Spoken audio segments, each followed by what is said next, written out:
मुल्ला नसरुद्दीन का नाम सुना है? बड़ा फक्कड़ किस्म का मेरा दोस्त है।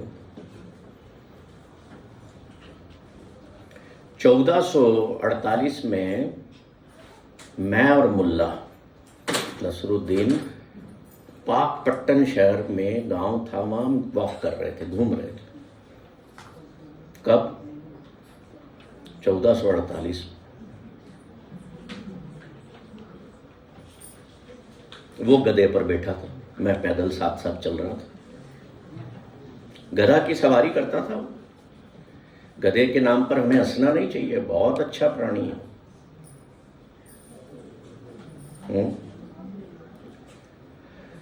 वहां के राजा ने मुल्ला को संदेश भेजा। एक सिपाही आया और वो कहता है कि राजा आपको बुला रहे हैं, सम्राट आपको बुला रहे हैं। अब मुल्ला जो है उसको कैसे जाना जाता है? मूर्ख इंसान। पर उसके जैसा बुद्धिमान भी दुनिया में कोई नहीं। He is a wise fool, wise fool. राजा के दरबार में पेश होता है, मैं भी पीछे पीछे चल जाता हूं। राजा कहते हैं हमारे राज्य का मुख्य न्यायाधीश, हमारे सुप्रीम कोर्ट का मुख्य जज, मुख्य न्यायाधीश, चीफ जस्टिस मर गया है। तो अब मैं तुम्हें यहां का मुख्य न्यायाधीश बनाना चाहता हूं। तो मुल्ला कहता है ऐसा कभी मत करना, नहीं तो आप तकलीफ में आ जाओगे।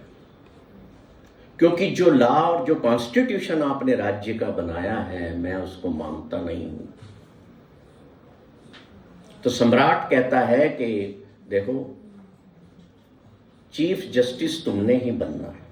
बोले ठीक है, राजा का ऑर्डर है तो बनना ही पड़ेगा, कोई ना कर नहीं सकता। पहला केस उसके कोर्ट में आता है। एक अमीर आदमी के घर पे बहुत बड़ी चोरी हो जाती है और पुलिस चोर को पकड़ करके पेश करती है।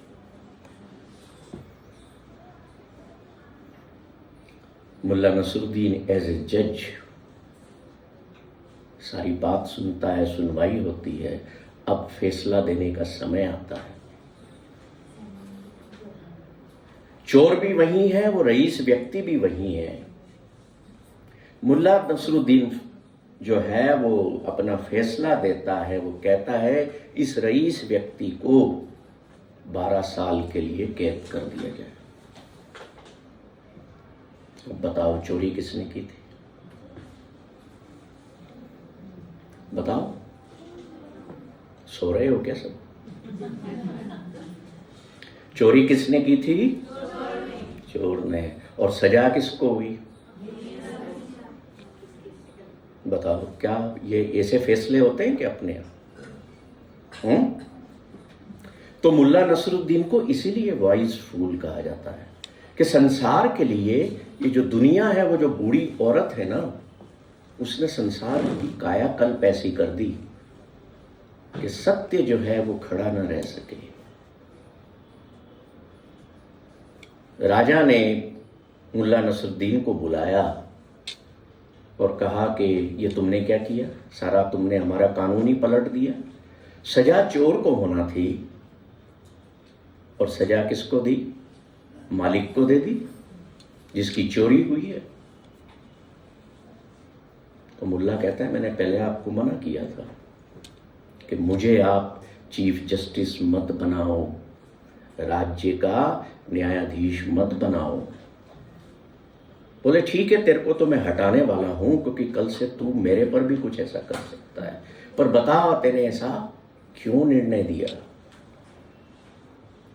तो कहता है सम्राट एक बात सुनो, इस अमीर व्यक्ति को इतना सारा धन इकट्ठा करने की जरूरत क्या थी कि चोर इसके घर में घुस जाए? समझ में आई बात? कितनों को आई है? किसी को नहीं आई? क्या समझ में आई? आप बताओ।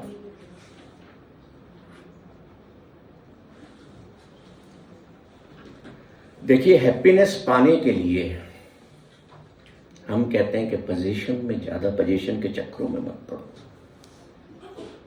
हमारे जितने कपड़े होते हैं ना उतने जेब होते हैं। जैसे मैंने कोट पहना है ना, 3 जेब बाहर है, 2 अंदर है, फिर ट्राउजर में अलग पॉकेट्स हैं, शर्ट में अलग पॉकेट्स हैं। आपके भी ऐसे ही। केवल अगर पॉकेट्स की बात करूं, घर की अलमारियों की छोड़ो, हम क्या करते हैं? इकट्ठा करते रहते हैं।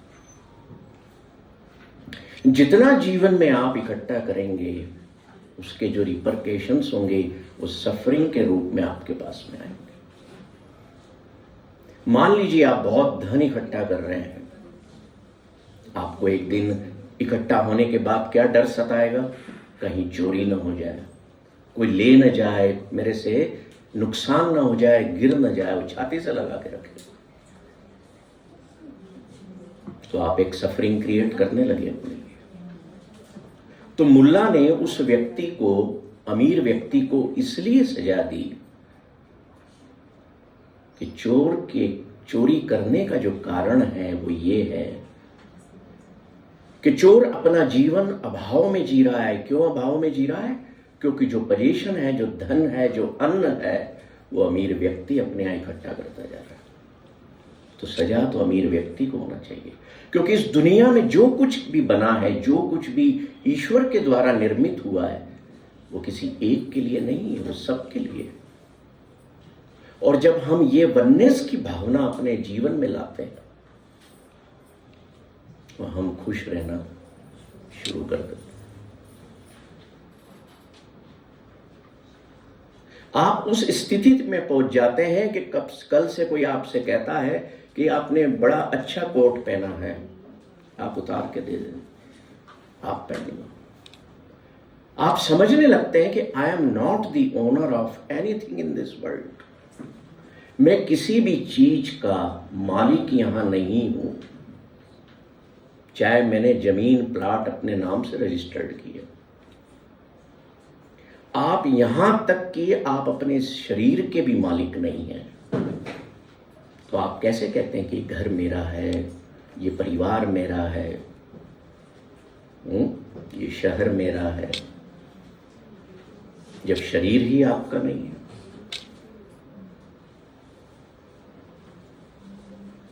जब ये थॉट प्रोसेस हमारे अंदर चेंज होने लगती है जीवन के प्रति, तो हम खुशियों के संसार में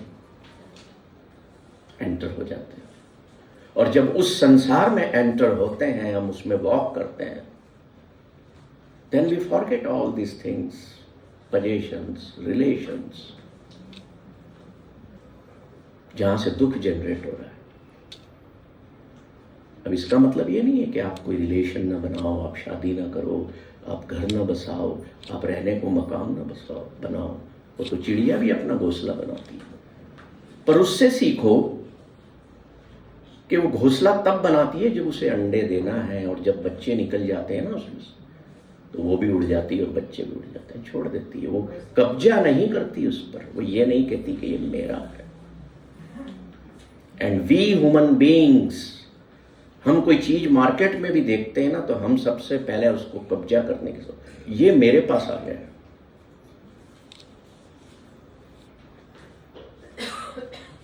हमारी प्रवृत्ति चीजों को पकड़ने की, पाने की इतनी ज्यादा होती है कि हम उसमें उलझ के रह जाते हैं।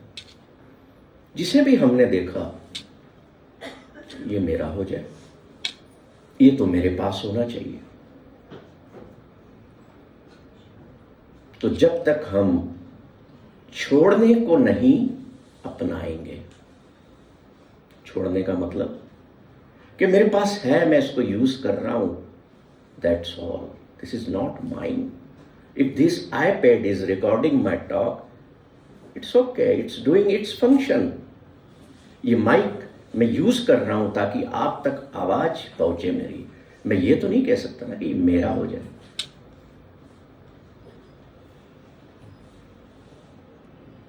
ये जो प्रवृत्ति है चीजों को पकड़ने की, इकट्ठा करने की, इसको छोड़ना होगा। अगर नहीं छोड़ेंगे तो you can not be happy in this world, in your life also. आप सफरिंग क्रिएट करेंगे। सफरिंग इसलिए क्रिएट करेंगे क्योंकि ह्यूमन बीइंग्स की जो हिस्ट्री है इस दुनिया में वो सफरिंग की ही है। हिटलर ने 2.5 करोड़ लोगों को मार दिया। क्यों मारा? दुनिया का राज्य पाना है मुझे। चंगेज खान ने करोड़ों लोगों को मारा, औरंगजेब ने मारा। होता तो यही आया है सदियों से, हजारों वर्षों से। हम करते क्या आए हैं? हम यही करते आए हैं।